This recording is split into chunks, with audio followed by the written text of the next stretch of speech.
On April 10, 2006, Mexican soldiers boarded a private jet that had just landed in the port city of Ciudad del Carmen. Inside, they found 128 cases packed with cocaine, 5.7 tons of it, worth roughly $100 million. A 22-month investigation that followed, involving the DEA, the IRS, and federal agents on both sides of the border, traced the money behind that exact plane back to one specific source. The smugglers had bought the aircraft with money they had laundered through one of America's largest banks, Wachovia. A man in London had been trying to warn that exact bank about that exact pattern for nearly 2 years before that plane ever took off. His name was Martin Woods. He was the bank's own anti-money laundering officer, the person Wachovia employed specifically to catch this. When he raised the alarm, his own employer called his reports defensive and undeserved. They told him to stop asking questions about Mexico. This is his story, and it is the story of how an American bank ended up financing the cocaine trade, got caught, paid a fine smaller than a rounding error on its annual profit, and never sent a single person to prison. Martin Woods grew up in Liverpool, England. He spent 18 years in law enforcement, first as a London Metropolitan Police officer and detective on the drug squad, then as a fraud specialist with Britain's National Crime Squad, essentially the British equivalent of the FBI.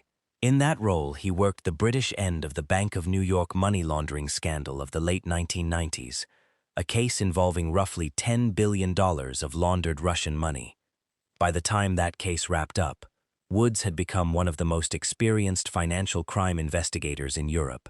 In 2005, he moved into the private sector, joining Wachovia Bank in London as a money laundering reporting officer. His entire job, on paper, was to do exactly what he had spent his career doing: spot dirty money before it moved through the financial system. His first serious alarm came in 2006, during the Lebanon War, when he flagged Wachovia accounts he believed were being used by Hezbollah. To his surprise, he was reprimanded for trying to freeze the suspect accounts. Then, later that same year, he found something far larger. Wachovia had a major business line, processing transactions for Mexican currency exchange houses, known as casas de cambio. These exchanges allowed people in Mexico to convert cash, often physically carried across the border, into US dollar accounts that could then move freely through the American banking system. Woods began noticing transaction patterns that, to a trained investigator, looked unmistakable. Large volumes of cash, inconsistent business explanations, the kind of structuring every anti-money laundering officer is trained to flag immediately. He filed his concerns. He raised them with Wachovia's compliance leadership in Charlotte, North Carolina. He followed proper internal channels exactly as his job required. A senior manager in Wachovia's Miami office, where the bank's Latin American business was centered, called Woods's reports defensive and undeserved. Woods later described what happened next plainly. He came under pressure from the business side of the bank to, in his words, develop a better understanding of Mexico. He was told to stop asking questions and stop blocking suspicious transactions. His response was direct. "I don't need to read up on Mexico," he told them. "My interests are drug trafficking and money laundering." He was right. On April 10, 2006, soldiers from the Mexican military boarded that private jet in Ciudad del Carmen and found the cocaine. The subsequent investigation, run jointly by American and Mexican authorities over nearly 2 years, traced the purchase of that exact aircraft back to money laundered through the casas de cambio accounts Woods had already flagged, accounts Wachovia continued servicing. A bank's own compliance officer had identified the pattern before the plane carrying 5.7 tons of cocaine ever left the ground. The bank had been told to stop listening to him. Woods kept filing reports. He filed hundreds of suspicious activity reports related to what investigators would later identify as a vast money laundering network connected to the Sinaloa cartel, one of the most powerful and violent drug trafficking organizations in the world. Some of the money moved through London. The overwhelming majority moved through the United States, in dollar transactions, through shell companies and partnerships, incorporated in places like New Zealand and the United Kingdom specifically, to obscure who actually controlled the funds. This was not a single rogue branch making an isolated mistake. According to court documents Wachovia later acknowledged, the bank understood the risk as early as 2004. It continued processing the transactions anyway, because the business those accounts generated was, by every measure that mattered to the people running it, extremely profitable. Rather than being thanked for catching exactly what his job existed to catch, Woods found himself increasingly isolated inside the bank. He took a leave of absence to seek counseling, convinced, in his own description, that he was fighting enemies from within his own workplace. In May 2009, he filed a formal whistleblower lawsuit against Wachovia with a London employment tribunal. The case was settled later that year for an undisclosed amount. What happened to the actual money laundering case took years longer to surface publicly. In March 2010, Wachovia, which had by then been acquired by Wells Fargo during the financial crisis, agreed to a deferred prosecution agreement with the United States Department of Justice. The bank admitted, in its own court filings, that it had failed to maintain an effective anti-money laundering program. It admitted that between 2004 and 2007, it had failed to adequately monitor more than $373 billion in transactions connected to Mexican currency exchange houses, including at least $110 million that United States authorities directly identified as proceeds from Mexican drug cartel trafficking. $373 billion in transactions. At least $110 million confirmed as cartel drug proceeds. The actual figure investigators believe moved through the same vulnerable channels, almost certainly far higher. Wachovia agreed to pay $160 million in penalties and forfeitures. At the time, federal prosecutors called it the largest anti-money laundering penalty ever imposed against an American bank. Martin Woods later did the math publicly in an interview with The Nation. $160 million sounded enormous until you compared it to the $12.3 billion in profit Wells Fargo, Wachovia's new owner, reported that same year. The fine amounted to roughly 1% of a single year's profit, for laundering money tied directly to one of the most violent drug cartels on earth, over a period of at least 3 years. No executive at Wachovia was criminally charged.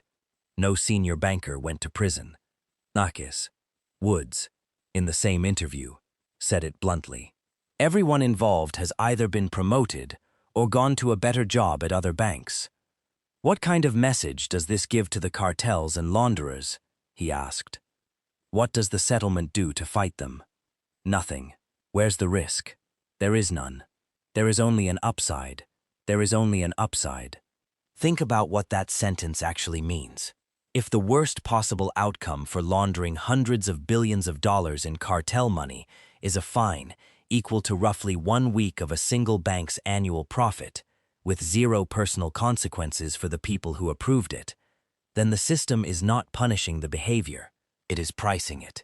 And at that price, for an institution the size of Wachovia, the math simply works in favor of looking the other way.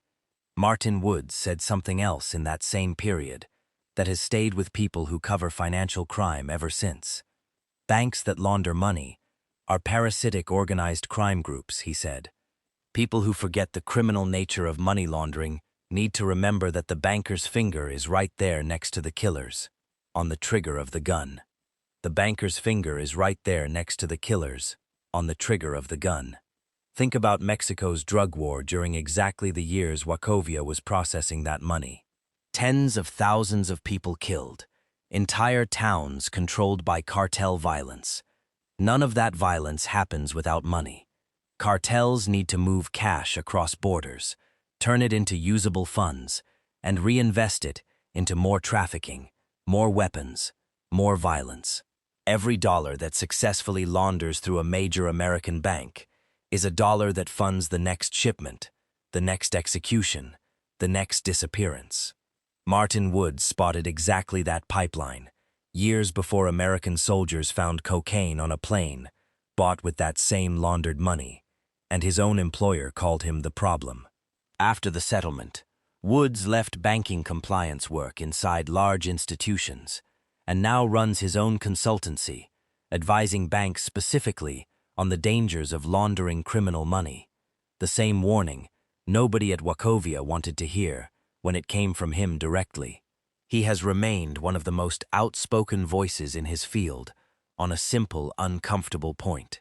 The financial penalties imposed on major banks for laundering drug money are treated by those banks as a cost of doing business, not as a genuine deterrent, because no individual ever personally pays a price steep enough to change the calculation.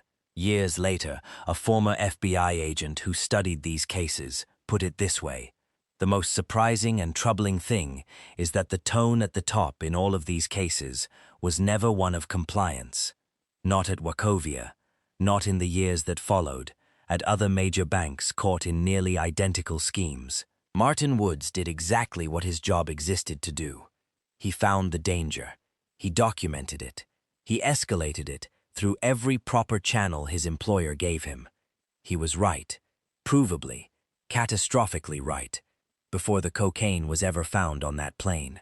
For that, he was reprimanded, pressured, isolated, and eventually pushed out. If you have ever trusted a bank to actually be watching where the money goes, subscribe to Dark Verdict, because what Martin Woods found inside Wachovia was not a glitch in the system. It was the system working exactly as its incentives were built to make it work.